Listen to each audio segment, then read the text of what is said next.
if you are facing this issue, if I reproduce in front of you, let's say I'm writing anything here.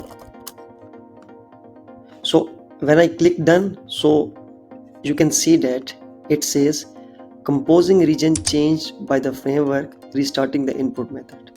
So why this issue is occurring? Basically the reason is you need to make sure that the text editing controller that you are using, it should be outside the build. So right now it's in the within the build function. So that's why whenever we are pressing the done button, so it's rebuild the screen and its value again initialized to starting one.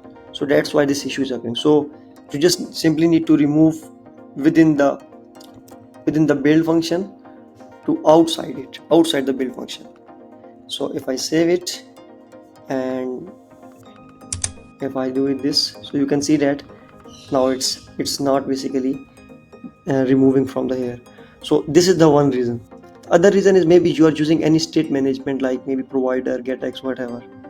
So then you need to check it if this issue is happening. So then you need to check according to the state management.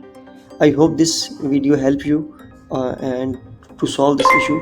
So thank you so much for watching. Please subscribe to my channel and press the bell icon for the upcoming updates. Bye bye.